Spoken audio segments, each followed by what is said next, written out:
Today I'm going to be talking about the life of Naropa and his importance in the Kagyu lineage. His name is mentioned in the Mahamudra lineage prayer that we do most times we chant. And his life was 1016 to 1100, and he lived in India, and he's considered a Mahasiddha. His specialty was Tantra, and Tantra then is the Vajrayana path. And what makes it unique is that the goal of the path is the path. That in Tantra, you visualize yourself as an enlightened being. So we just finished Chenrezig and Amitabha, and we did exactly that, visualized ourselves as Chenrezig. Another part of Tantra is Mahamudra. Tralai Rinpoche actually feels that Mahamudra could be considered a fourth path in Tibetan Buddhism. And Mahamudra translates to mean the great seal, or the ultimate nature of mind, the nature which is not stained by any of our afflictive states of mind. And from the viewpoint of Tralai Rinpoche, we can talk about co-emergent wisdom, which is the same thing as primordial wisdom that has always been there. We've never been separated from it, but we have not been able to realize it. Now, as I said, Naropa is considered a Mahasiddha, and this could be literally translated as a great saint in terms of Tibetan Buddhism. It is usually used to refer to these great beings with high spiritual attainment from the 8th to the 12th century in Indian Tantra. The reason why Naropa is in the Mahamudra lineage is that his teachings, his primary or most important teachings from his guru, Tilopa, and transmitted them to his disciple, Marpa, the translator, who, of course, came from Tibet. His biography is really meant to inspire and be an example. A lot of times, a spiritual biography is called a namtar, and that really means example. Naropa was born in Kashmir into a Brahmin class, and this is a part of Western Tibet by Pakistan. He received a complete education beginning when he was a child, and he became a Tritika Pandit, which means a Pandit of a non-Buddhist school. In this case, it was Hindu. And he was practicing the tantras of Hinduism. Now, during this time, Naropa went to the house of a woman who sold beer and encountered a Buddhist Pandita, which means scholar. And after the Buddhist Pandita departed, Naropa found a volume of the sutras that was left behind by the Pandita, and he began to read them. What comes to my mind immediately is, did that Pandita leave that sutra there purposely? Causes and conditions. I think there is no definite answer to that. So anyway, Naropa became inspired by these teachings and became devoted to the Dharma.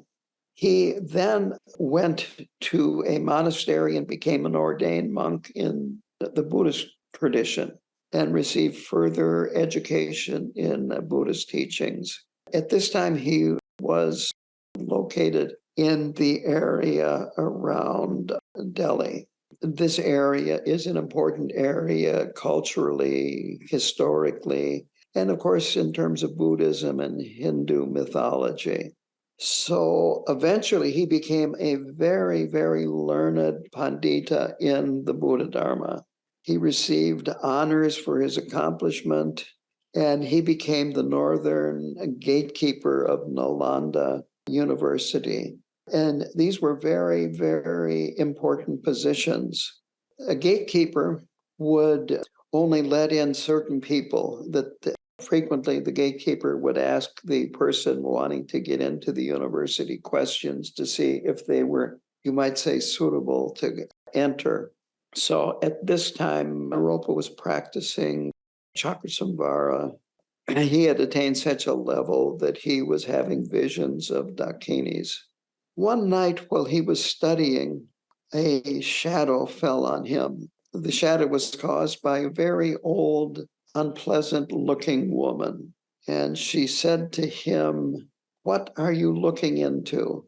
Naropa answered by saying, "I study books on grammar, epistemology, spiritual precepts, and logic." And of course, she said, "Do you understand them?" And he said, "Yes." Now, the old woman, who actually was Vajrayogini, was delighted and expressed her delight by dancing and waving her stick in the air, her walking stick, that is. Then Naropa, who thought, "Oh, I can even tell her more." And he said, "I understand the sense of the teachings." At this point, the woman began to weep. She threw her stick down because she felt he did not understand the words. And she told him, "You have to go to my brother Tilopa and find him. Quote, pay your respects to him and beg him that you may come to grasp the sense of the teachings." She then said to him, "In the east is Tilopa, go before him and you will attain great city." So at this point, feeling both inspired and devotion for Tilopa, he went east in search of Tilopa. And he searched everywhere. And of course, Tilopa could not be found. One day, Naropa went into a monastery, and he was in the monastery kitchen, and a man described as vile and filthy and old came in and roasted many live fish in the fire.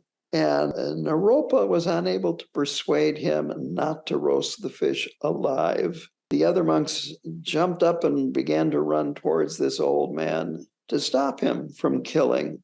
And this old man said, quote, "If you don't like it, just throw these roasted fish leftovers into the water." And so they put the remains of the fish that he had eaten into the water, and they came to life and swam away. When Naropa saw this, he knew this man was a realized Siddha. And he followed after him. He prostrated to his feet. He begged him to teach. The old man became angry and struck Naropa with his stick without saying anything.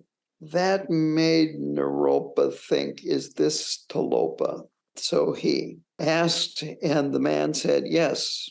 And then Naropa thought, "Is this yogi someone other than Tilopa?" And now this was just his thought. And the old man said, "No, no." And so at that point, Naropa realized that he had found Tilopa, the person he had been searching for a very long time. So Tilopa was capable of manifesting in many different ways, performing yogic deeds, and sometimes being, quote, "a simple madman." But during all of this time that he spent with Tilopa, he never doubted Tilopa's realization. So what happened in their relationship was, it was one difficult situation after another. So once Naropa received a lot of food from a wedding celebration, and he offered them to Tilopa. It was customary in India at this time that after a wedding celebration to give leftovers and food to beggars. So Naropa went there as a beggar, received this food, and offered them to Tilopa. Tilopa then asked him for more. So Naropa went back again to the wedding, thinking that would please Tilopa. But in India, it was not an acceptable behavior to come back twice to a wedding begging for food. And so Naropa couldn't get any food, and he stole a whole pot of vegetables, carried it off. Well, he was caught stealing. He was beaten up, but Naropa managed to hang on to the pot and brought him back to Tilopa. Another time, Tilopa and Naropa were together, and a princess being carried in a palanquin with bears. Palanquin would have poles on both sides of it and human beings on both the front and the back of the poles, carrying the princess through the streets. Tilopa said, grab the princess and bring her here. And Naropa did that, fled with her. And of course, these princess's servants caught up with him, beat him up until, quote, he was like a corpse. And when Tilopa found him, he gave him blessings and, you might say, made him whole again. But these kinds of encounters kept going on, and Naropa's devotion to Tilopa continued to be very strong, if not stronger. Another time, Naropa and Tilopa met the wife of a minister, a government minister. And Tilopa said he wanted her as his wife and told Naropa to bring her to him. Naropa went to the woman's parents, paid a high price for this woman, and took her with him, brought her to Tilopa. Again, had the same end. This did not work, and he was beaten up and so forth. Another time with another woman, Naropa brought the woman, offered her to Tilopa, and the woman cast loving glances at Naropa. And Tilopa said to her, you don't like me, instead you like him. And then he beat up Naropa and the girl. And on and on and on. There are many stories about this. But again, it just increased Naropa's devotion, his faith. Naropa served Tilopa for 12 years, and there were other hardships that he went through. Tilopa never spoke a kind word to him. Finally, at one point, they were at an empty plain, and Tilopa asked him to make mandala offerings so I can give you key instructions. So Naropa looked around. There were nothing to offer. There were no flowers. There was no water, nothing to make a mandala offering with. So Tilopa said to him when Naropa asked him, well, what am I going to make an offering with? He said, does your body have blood and fingers? So Naropa cut himself, sprinkled the ground with his own blood, and then cut off his fingers and arranged them so they were like flowers. Tilopa's response was to hit him with a sandal and knock him unconscious. On the other hand, when Naropa regained his consciousness, he was able to see things as they are. He was able to see ultimate reality. Naropa was completely healed by Tilopa, and he was given all the key instructions that Tilopa could give him, and he received other instructions. Naropa eventually became one of the greatest yogins, and Tilopa told Naropa at this point, now don't debate, don't teach any students. If you act thus, you will swiftly attain the highest state. So Naropa went to Pulahari Monastery, and he engaged in some very non-conceptual meditation. However, because he was there, events came into play that forced him into a debate with a non-Buddhist teacher. Tilopa did appear and help him, but on the other hand, since he did not fully comply with these instructions not to debate, they caused some obstacles in Naropa's life. He continued to stay at Pulahari. This was near Nalanda University, but he also wandered around in various places, giving empowerments, giving teachings, giving pith instructions, and engaging in all kinds of bodhisattva activities. Eventually, he did attain realization, and as a result, became, again, one of the most renowned Mahasiddhis of India. He had many students. One of them was Tilopa, who is one of the 84 Mahasiddhis. There are books about the 84 Mahasiddhis.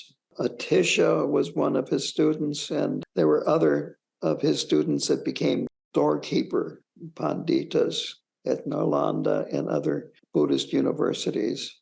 Among his students, there were 8 extraordinary disciples. four who their expertise was in the father tantras, and four who were in the mother tantras. And of course, from the perspective of the Kagyus, his most important disciple is the Tibetan Marpa, who brought Naropa's lineage to Tibet and continued this lineage through his great disciple Milarepa. And then, of course, Milarepa's main student in the lineage was Gampopa, and from there, the Karmapas. Now, one of the most important teachings of Naropa are the 6 yogas of Naropa, the 6 practices. These are done in 3-year retreat. The first is tumo, or this sacred heat, where you generate through various means heat so strong that a test of it is to have the practitioner in cold weather have a wet zen on them and dry it out, see how many they can dry out, or staying out in the snow without any warm clothing on. Milarepa is famous for living in caves in the middle of the winter with cotton cloth. Milarepa means actually wearing cotton cloth. Another practice is luminosity. There is dream yoga. There is the yoga of illusory body. There is the yoga of the bardo. And then there is the yoga of transference of consciousness. So all of these are very powerful practices that bring the practitioner towards enlightenment.